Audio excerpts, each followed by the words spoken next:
The ancient seers of India did not just predict that the gods would leave the earth, they predicted when they would come back, not in vague poetry that could mean anything, in numbers. A calculated timeline written down thousands of years ago, describing an age of confusion and forgetting with a precision that becomes difficult to explain the longer you sit with it. They called that age Kali Yuga, and they described it not as a prophecy of fire and judgment, but as something far stranger, an ordinary world, a world with cities and systems and enormous quantities of information moving between people, where everything on the surface appears to be functioning, and underneath it, something is structurally, invisibly wrong. They listed the signs, and then they did something almost no other apocalyptic tradition does. They rode past the darkness. They described the ending, the turning point, and what comes after, down to the village where it begins. By the end of this video, you'll understand the actual timeline, where the tradition says we currently stand inside it, and what the texts claim is already happening right now. Start with what Kali Yuga actually is, because most people misunderstand it at the root. It is not a moral verdict. It is not punishment for human wickedness. The Vedic tradition is careful about this.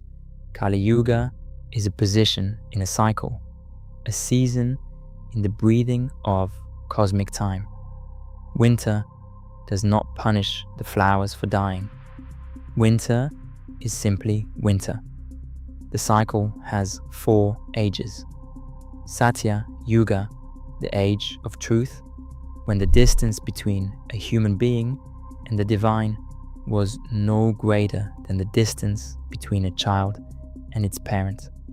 Treta Yuga, when the gods stepped back slightly and ritual was born, because for the first time contact required effort. Dvapara Yuga, when the divine appeared only to the most refined and disciplined, and the ordinary person could no longer count on direct contact, only on transmission, only on trust. And then Kali Yuga, the 4th age, the last age, the one you were born into.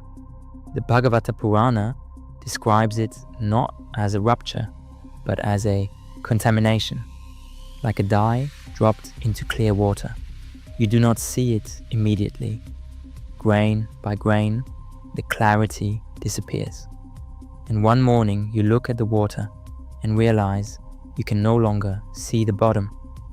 Then you realize you stopped trying to see the bottom a long time ago. And then, this is the part that lands. You realize you have forgotten there ever was a bottom. The signs the text lists are uncomfortably specific. Wealth becomes the measure of a person, not wisdom, not character, not what someone has genuinely understood through a life of inquiry. What they own, what they control, what they can display. Religious practice becomes performance. The outer forms remain, with temples built larger and more elaborate than in any previous age, ceremonies conducted with great spectacle, sacred words broadcast to millions simultaneously. But the living understanding behind them has evaporated. What remains is the shell, the prayer spoken by a mouth whose mind is elsewhere, the pilgrimage made for the photograph rather than the encounter. And then this one. Teachers sell their knowledge, not transmit it in the ancient sense, that direct passage from a mind that has touched something real to a mind genuinely seeking it. They sell it. It becomes a product with a price and a refund policy. And the student, in turn, is not seeking transformation. They are purchasing the appearance of understanding without the inconvenience of actually understanding. That was written down roughly 2,000 years before the modern university existed, before the self-help industry, before anyone had thought to attach a price to the transmission of sacred knowledge. The Vishnu Purana adds the sign most people never hear. It says that in Kali Yuga, human beings will lose the ability to recognize the sacred, not lose interest in it, not rationally reject it, lose the ability, as if a perceptual capacity one the ancient tradition knew how to develop through specific practice over a lifetime, quietly atrophies from disuse. And the person carrying that atrophied capacity goes through life with no awareness anything is missing, because their parents had already lost it and their grandparents had begun to.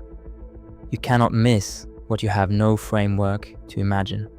If you want more of the world's religions explained with this kind of depth, subscribe to Atlas of Religion and stay with me, because the timeline is where this gets genuinely strange.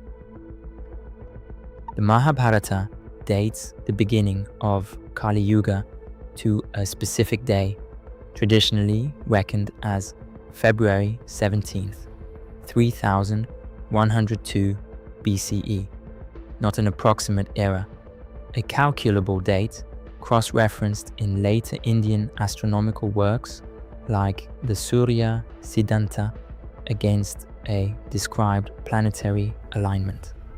I want to be careful here, because this is where a lot of content on this subject overstates its case. You will hear people claim that modern astronomers have confirmed that alignment. That is not accurate.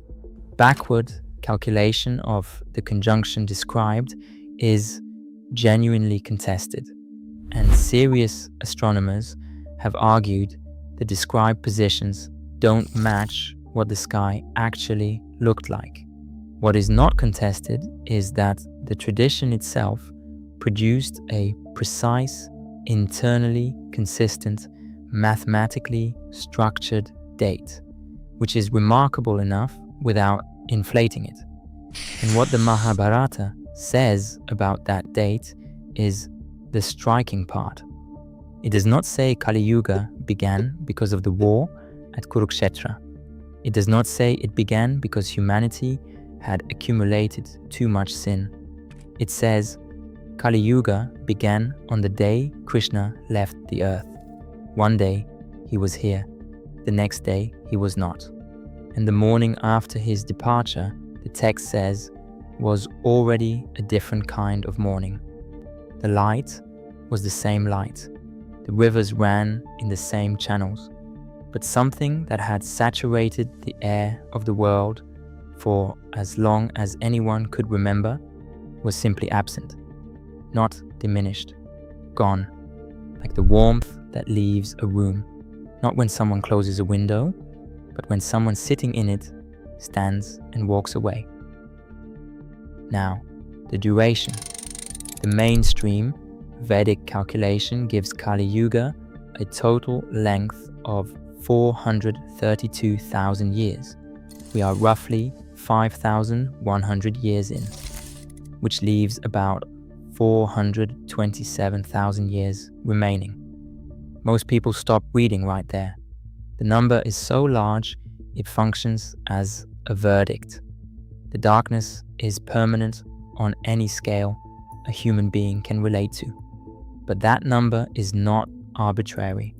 It belongs to a system. 432,000 is exactly 40 times 10,800, the number of muhurtas, the sacred time units, in a Vedic year of 360 days. It is exactly 60 times 7,200. Variants of the figure recur across ancient calendrical systems in cultures with no obvious contact with each other. The number reads like a key, and keys exist because something is meant to be unlocked, which raises the question a minority of scholars within the tradition have asked persistently for a long time. What if we have been misreading the scale?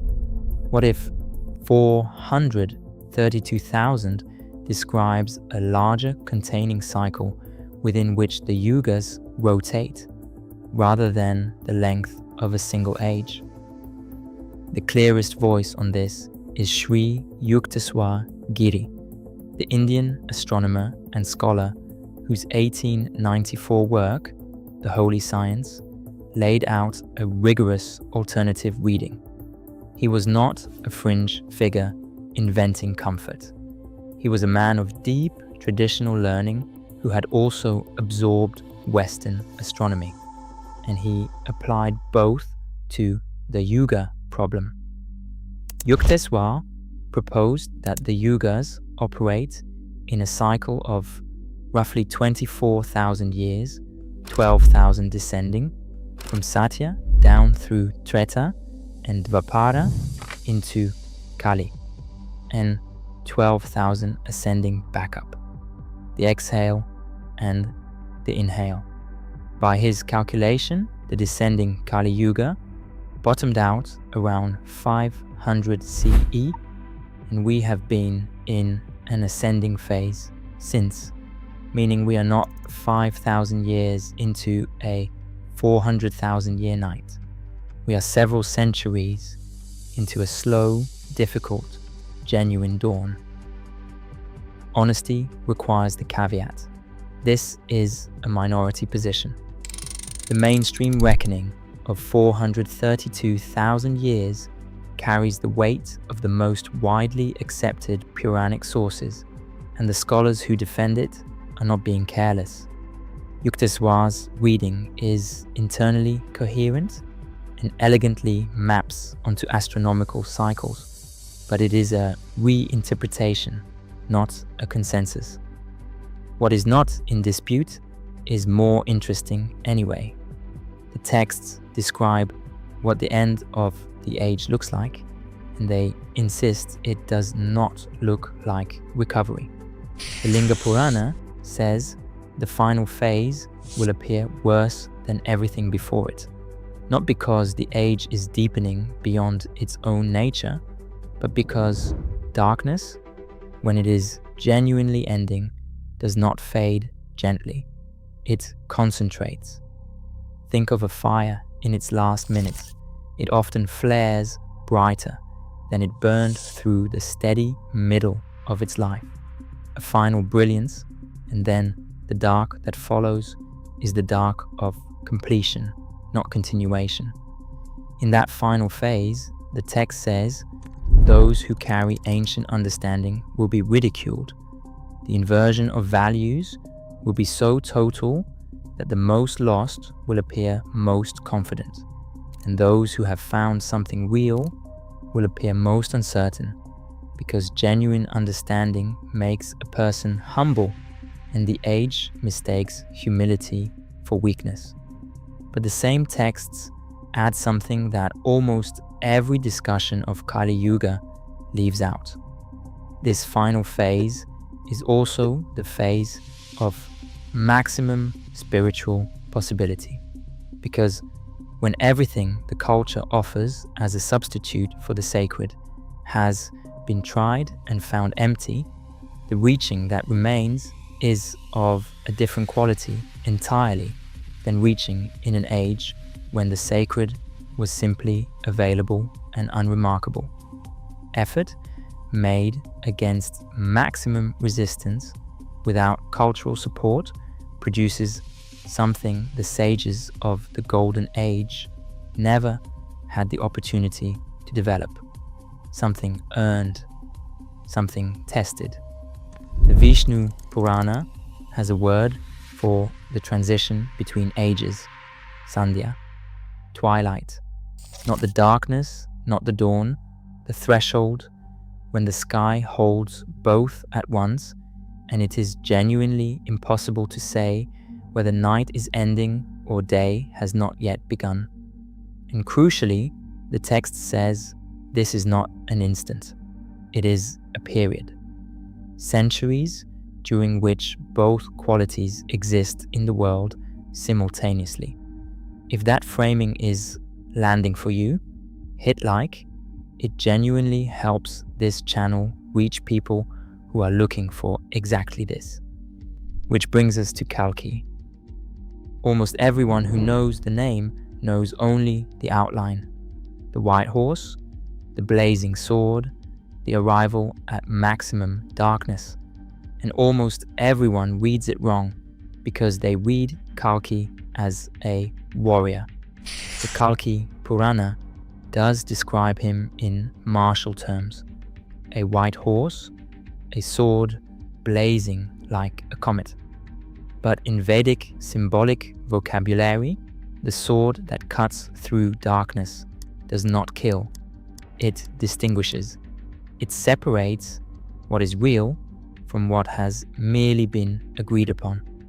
The sword of Kalki is viveka, discrimination, clear seeing, applied not to a single mind working through its confusion in meditation, but to an entire civilization that has built everything it values on top of that confusion. This distinction changes the whole prophecy. Read Kalki as destruction, and you get a standard catastrophe narrative. Read him as clarity arriving at the moment of maximum confusion, and you get something far more precise. Kali Yuga, at its root, is a condition of unclear seeing. The fog has become so constant that people stopped noticing they live in fog, built civilizations inside it, and called the fog clarity. When that fog is penetrated by a quality of seeing that stands entirely outside the conditions which produced it, the age ends not because physical reality is destroyed, but because the misperception sustaining it is corrected. And the details of his arrival are more grounded than the mythology suggests. He is born in a village called Shambhala, not the hidden Himalayan kingdom of later legend. The Kalki Purana describes a village, a physical place with parents whose names it provides, Vishnu Yasha and Sumati. The avatar comes not in a blaze of cosmic fire, but in a cradle, in a family, in an ordinary place that quietly kept some thread of real practice alive through the entire dark age, invisible from outside, instantly recognizable to a divine intelligence looking for a point of entry. That is the tradition's clearest statement about where the sacred actually survives in Kali Yuga. Not in the largest temples, not in the most celebrated lineages, in ordinary places that kept the fire small enough that no one thought to put it out. And Parashurama is waiting for him, the sixth avatar of Vishnu, who withdrew to the mountains at the end of his own age and has been sitting in stillness ever since, holding an ancient understanding intact, not as text, not as doctrine, but as living knowledge through every century of the forgetting. The Kalki Purana says he emerges to become Kalki's teacher. The transmission chain never broke. It narrowed to a single immortal thread held with absolute patience through the longest night in the cycle, waiting for the morning that makes it possible to pass forward. There is one last detail, and it is the one that makes this personal rather than cosmic. The Bhagavata Purana suggests that Kalki's arrival is not separate from an inner awakening in scattered human beings that precedes and accompanies it. The avatar does not descend into a world waiting passively for rescue. He descends into a world that has partially prepared itself, where the specific difficulty of reaching for the sacred in an age organized to prevent that reaching has developed a capacity that makes the transmission possible. This is the Vedic understanding of the divine-human relationship at its deepest. The gods do not act unilaterally. Even at the scale of cosmic ages, the relationship is reciprocal. The divine meets the human exactly at the level of the human's genuine reaching. No higher, no lower. Exactly there.